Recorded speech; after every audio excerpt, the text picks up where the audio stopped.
Welcome to St. Luke's Health Now, a show dedicated to giving you the most up-to-date information on cutting-edge medicine. I'm your host, Ashley Russo, and we have a great show for you. We're talking about the Structural Heart Program, what it is, who's affected, warning signs, and innovative ways to treat a variety of issues.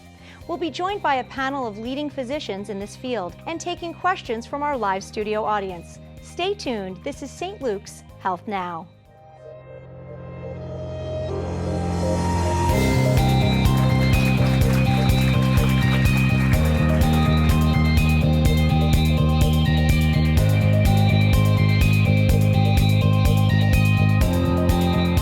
Coming up on this episode of Health Now, an in-depth look at the Structural Heart Program with St. Luke's University Health Network. Stay tuned.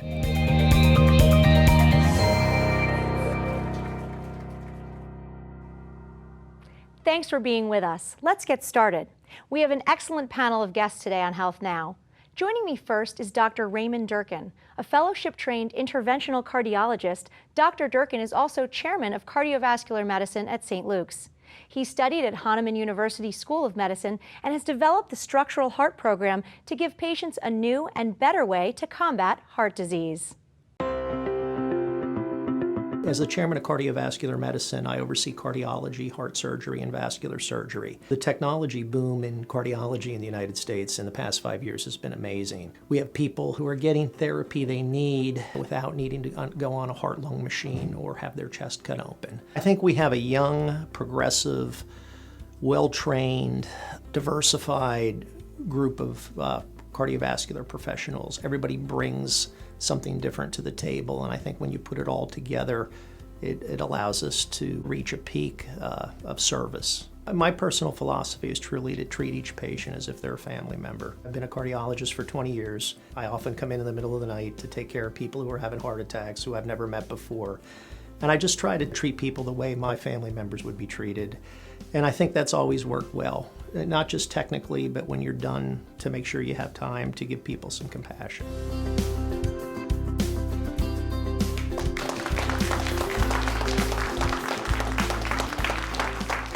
Dr. Durkin, thanks so much for being here. And thanks for having me today, Ashley. This is a complex subject. Before we dig in, tell me a little bit about what your primary goals are when a patient comes to see you. When a patient comes to see us, we like to do two things, really. Sometimes a patient is sent to us because they have symptoms. Typical symptoms that the heart cause are chest pain, shortness of breath, rapid heartbeats, passing out. And we run through a number of diagnostic tests and then prescribe appropriate treatments. I think as importantly is we also see patients who haven't developed heart disease yet and try to help them prevent heart disease in the future. When would someone come to see you? Is it standard that you would see a cardiologist at a certain point in your life? Now, like I said, typically people who have symptoms will be referred by a primary physician. And the older you are, the more likely you are to have symptoms that may be concerning, that they may be from heart disease. Heart disease is more prevalent as you age. So again, shortness of breath, discomfort in your chest. Those are typical reasons I'll see a patient in the office or in the emergency room. Great information. Thanks, Dr. Durkin. Joining our panel next is Dr. Stephen Olenchuk. As the Chief of Cardiovascular Surgery, Dr. Olenchuk's leadership has guided St. Luke's to a Thomson Reuters distinction as one of the 50 top cardiovascular hospitals in the nation. He specializes in transcatheter valve therapies and has worked closely with his colleagues to develop the Structural Heart Program at St. Luke's. He believes in a minimally invasive approach whenever possible. I've always had an interest in medicine, and throughout my training, then all of a sudden I developed a real passion for cardiac disease. And I like the idea that it's something that you can fix, especially on the surgery side. So a patient may come in and have a problem with a valve, and you're able to fix that valve. And the patient gets back to regular life again, and they get back to enjoying the things that they like to do, where before they may be limited. So it's really rewarding. I think the key to success is the people that we put around the program and the people that really drive the program, whether it's the nurses, the staff, the surgeons. We all interact so well together, and that makes a huge difference for the patients. St. Luke's University Health Network is so committed to bringing excellent quality care the latest technology to the patients in this region. Everyone in this culture is just really driven towards paying attention to the patient and seeing what the patient's needs are, and that's our main focus.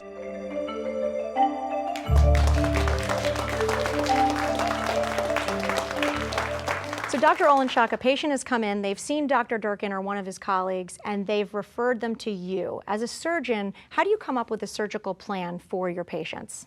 I think one of the most important things is that we individualize it for each patient. So cardiac surgery is really a complex group of different types of procedures, and even within those types of procedures or specific procedures that we're going to do, it can be varied on how we're going to approach that patient. So one of the first things that we look at is what is the disease or problem that the patient has, and how can we structurally fix that. If it's a valve problem, what type of valve are we going to replace for them? And then what are the options for having that replaced? It's not always a straightforward surgery or operation, and sometimes it could be complex or it can be performed less invasively. Thanks, Dr. Olenchak. Let's meet our final panelist, Dr. Chris Sarnosky.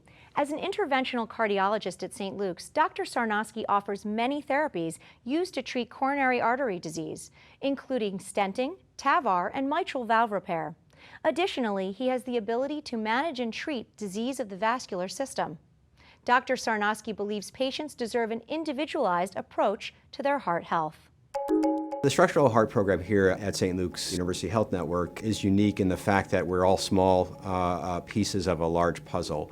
It requires a team effort that includes general cardiology, interventional cardiology, such as myself, and our cardiac surgeons.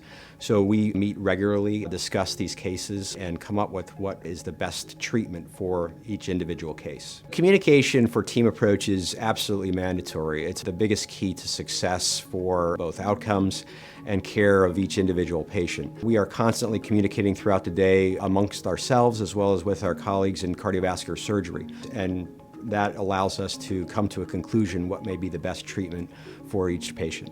Good outcomes always bring good feelings. It is something that I think we take for granted at times. I think that this is the reason why we do what we do. It's the reason why in the middle of the morning, driving through a snowstorm and taking care of somebody and getting them back to good health within minutes really does pay a big reward.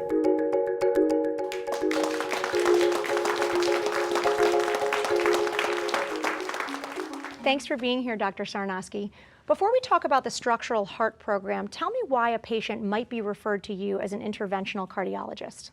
A lot of times patients don't understand within the field of cardiology that what each cardiologist has a specific subspecialty within the field. There are cardiologists who do imaging. There are cardiologists who are very good at prevention. We'd like to think we're all good at prevention, but there are those who just do those things. An interventional cardiologist comes in to take care of a patient to fix things with catheters. Structural heart disease is something that interventional cardiologists have been able to do for many years now, and that includes fixing things through catheters that involve valves that don't open well, valves that leak. Those things and those problems can be fixed through catheters by an interventional cardiologist. Excellent. Thank you so much for being here, Dr. Sarnosky. Thank you all for giving us a better basic understanding of the role that you and your teams play in offering nationally recognized cardiac care at St. Luke's. Coming up, we'll dig deeper into how the panel works together to solve complex heart problems. Stay tuned. We'll be back after a short break. You're watching St. Luke's Health Now.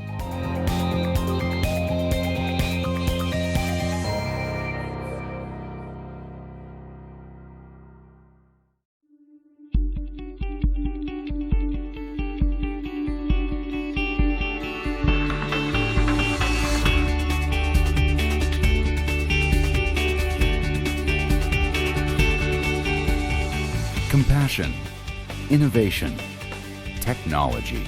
Trust your heart to one of the nation's 50 top cardiovascular hospitals. My Health, My Hospital. St. Luke's.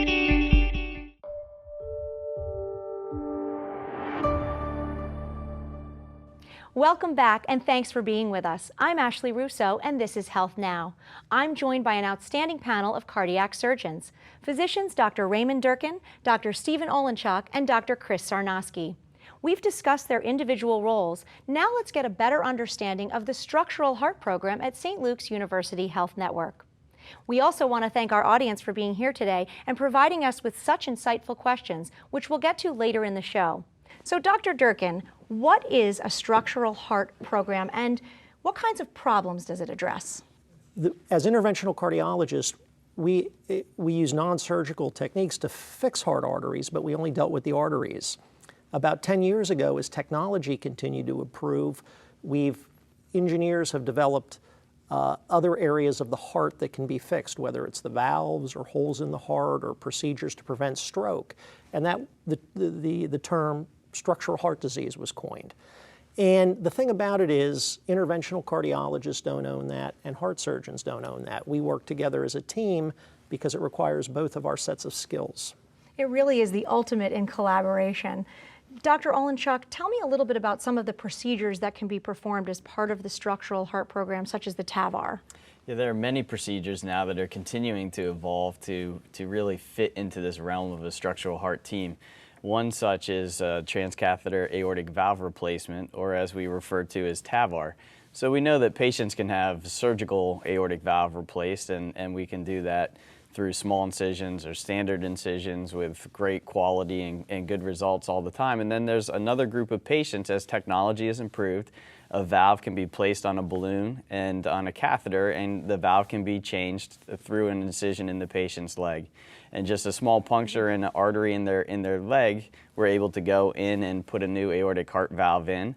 So this valve can now open and close well, where the patient's old valve may have been, calcified and just not opening like it should. It really is amazing. And another amazing technique that's being used, Dr. Sarnoski, is the MitraClip. Can you explain a little bit about what that is and when it's used? So the MitraClip is coined because it's the valve that it treats, which is the mitral valve. So the mitral valve is one of the 4 heart valves, probably the second most common valve that needs surgery or needs to be fixed mechanically. Not because typically, as we see in the aortic valve, it doesn't open, but because it leaks, and we call that regurgitation. So in patients with mitral valve regurgitation or a leaky mitral valve, that leaky tissue is able to be clipped together, hence MitraClip, and that renders the valve not leaking anymore. Incredible stuff. Dr. Durkin, when you were looking at bringing this program and developing this with St. Luke's, what were some things you considered and how has it been beneficial to your patients? Yeah, well, it really developed along 2 parallels. One is that there's some wonderful companies in our country and in the world that have engineers that work on these projects to develop this great technology. So they have to be able to bring the technology to us.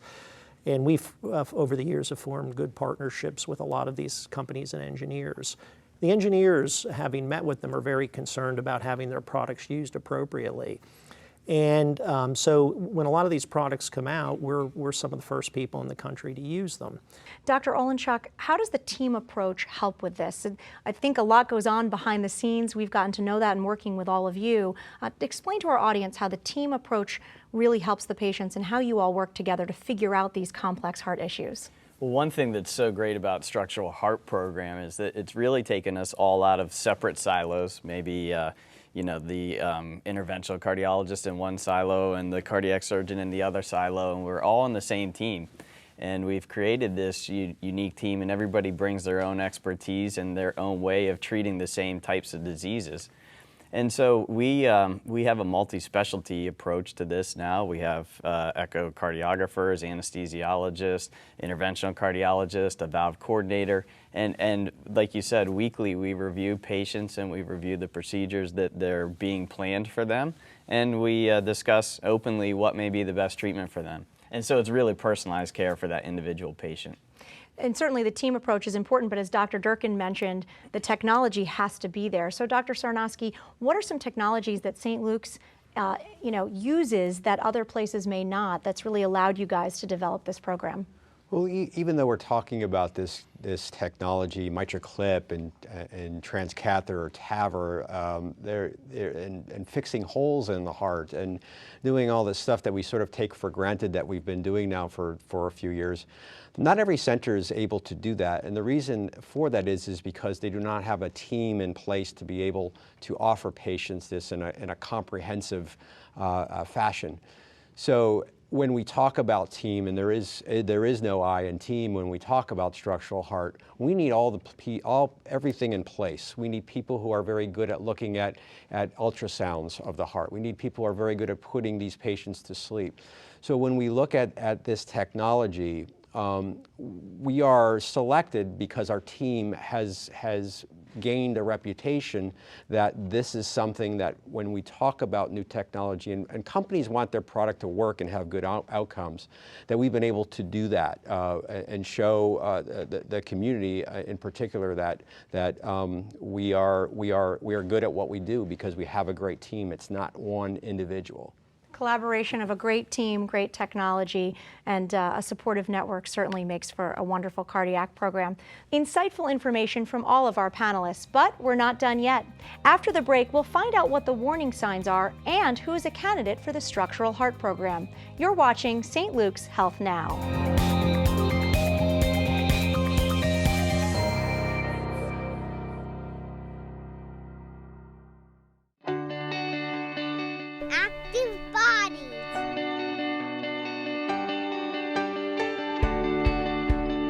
Healthy food. Children are our future. A bright future depends on good health. Strong minds. St. Luke's is committed to promoting healthy lifestyles for children. Healthy kids, bright futures. Help provide a bright future for our kids.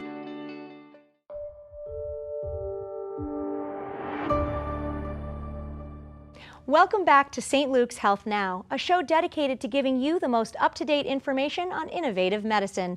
I'm your host, Ashley Russo, and we have an exciting show. We're talking cardiac care, specifically the Structural Heart Program, which brings together interventional cardiologists and cardiac surgeons working to solve complex heart issues. In case you're just tuning in, I'm joined by three St. Luke's physician panelists, Dr. Ray Durkin, Dr. Stephen Olenchuk, and Dr. Chris Sarnosky. Thank you all for being here. In the first part of the program, we established what the various aspects of cardiac care are and what the Structural Heart Program is. But now we want to talk about some patient care. Who's a candidate for this? So, Dr. Sarnosky, I'll start with you. Tell me what are some of the signs somebody might be experiencing that should tell them it's time to go see a cardiologist? So oftentimes when we see patients that are referred for shortness of breath or chest discomfort or heaviness, things such as that may have a cardiac problem, may have a structural heart problem such as a leaky valve or a valve that doesn't open. It may be one of the things that we see commonly, which is a blocked heart artery. So when a patient comes and presents with those symptoms, we sort of play a detective role, and we come up with what we think is going on, and then that leads to testing to be able to figure that out and prove, right or wrong, what it is or is not. And those are the kinds of things that are symptoms that are really very easily ignored by patients. So I would say it's probably important to not ignore them and really talk to your physician and get referred if necessary. Dr. Olenchuk, you do open heart surgery as one of the things as a cardiac surgeon, but of course there's a myriad of other surgeries that you do. Tell me what differentiates something like an open heart surgery from someone who's a candidate in the structural heart program. Well, I think when a patient is referred for aortic valve disease, for example, or leaky mitral valve, mitral regurgitation, and these two valvular problems that we see very frequently, again, we try to assess and look at all of the testing that the patients have had prior to coming in. If further testing needs to be done, we may send them for that. And we take all of that information then and really try to figure out what's the best approach for this patient, how much of an operation that the patient may be able to tolerate. It initially started off with patients that were too sick for having an open heart operation, and that's really what we were able to offer. It was like a new treatment. They couldn't have a standard surgery, and now they can have a catheter valve. And as time's gone on and we've improved the catheter techniques, that's been lessened to patients who have maybe intermediate risk for a standard operation compared to a catheter valve. And so we're still following these patients and seeing then what's the good durability of this and what's going to be the right treatment for them over time. So we take all those into consideration. Dr. Durkin, tell me about someone being born with a congenital heart defect. Can they have that and not know it? And if so, how do they get evaluated or seek help? There are congenital defects that certainly people cannot know they have and that they'll come out later in life. And two of the most common are, one is called a bicuspid aortic valve. So that means your aortic valve only has 2 leaflets instead of 3. And typically when you're young, you don't know that you have that. A lot of times it's picked up as a heart murmur. But as you age, that valve will wear out, and somebody who might need a heart valve replacement in their 30s or 40s, rather their 70s or 80s. Another very common type of congenital heart disease that people have into adulthood is a hole in the heart. It's called an atrial septal defect or a ventricular septal defect, but more commonly an atrial. And again, often people won't know they have this. An astute physician may hear a murmur. That's why they may be seen. They get an echocardiogram. But as that person gets older, that can be a risk for stroke, and it can also be a risk for heart failure. And structurally, again, years ago, these holes needed to be fixed with open surgery. Now somebody like Dr. Sarnofsky can use a clip to close that hole. Dr. Sarnofsky, do you find that the patient base is more educated and people understand that these less invasive techniques are out there, and are they more actively seeking help from someone like yourself so that they don't have to undergo an open surgery? Unquestionably, yes. I think in the last several years, even we have patients who sometimes are not even candidates for what we're talking about ask for it.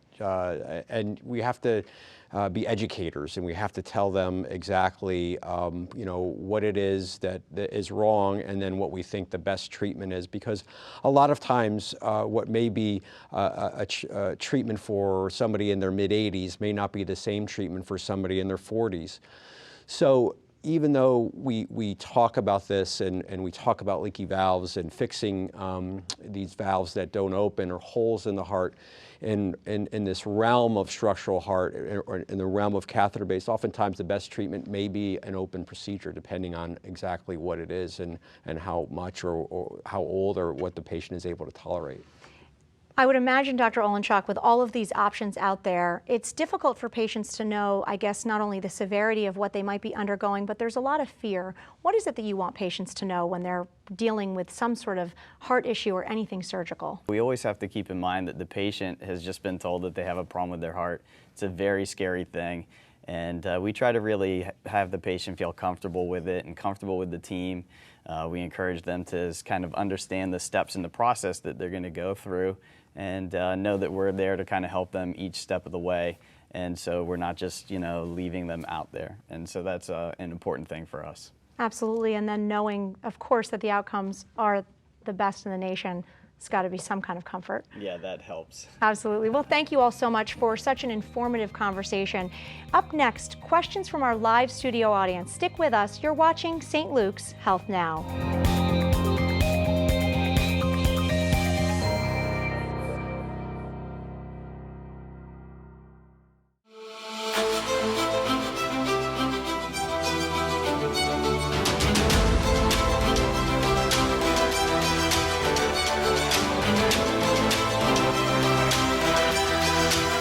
Hall of Fame pitcher Steve Carlton knows what it takes to exceed expectations. He knows what it means to be part of a team that rises above the competition. He knows a champion. Steve Carlton knows St. Luke's orthopedic specialists.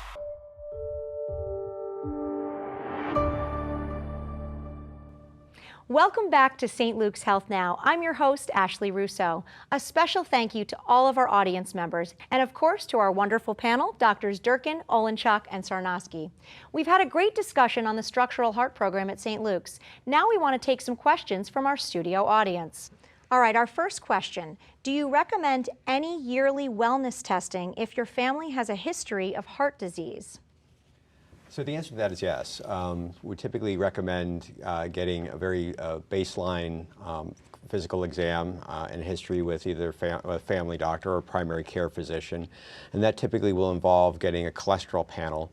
And from that cholesterol panel and that visit, we can plug in a blood pressure, the results of the cholesterol profile, and some other clinical factors, and come up with what we call a 10-year risk of heart disease, which typically involves heart attack or narrowing of one of the heart arteries.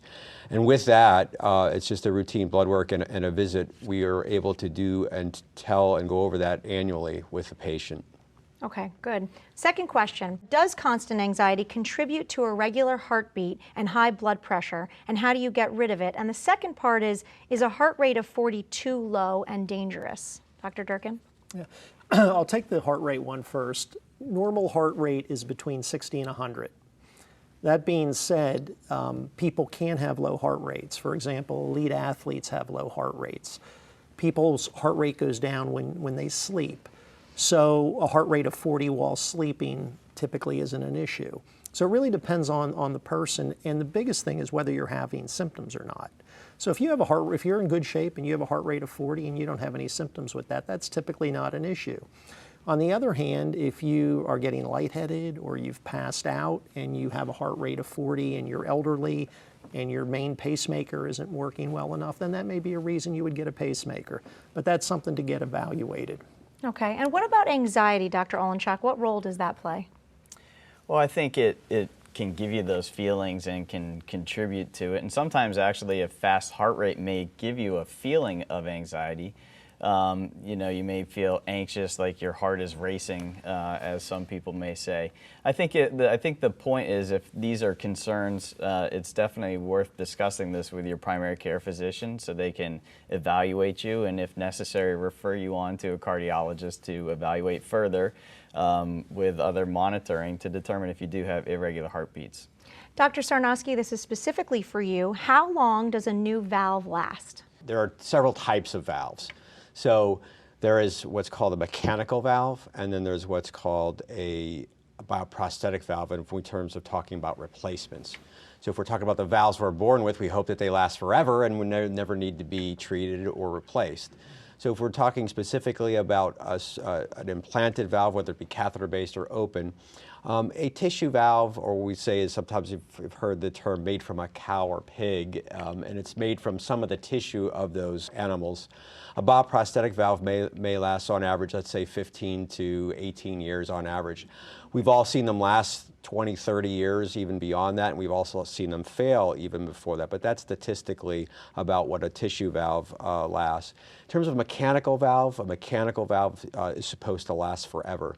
Mechanical valve usually and often does require to be on a blood thinner, so it's often a trade-off. So if a patient is, let's say, 75 years old and wants a mechanical valve, we would steer them away from that because they don't need to be on a blood thinner.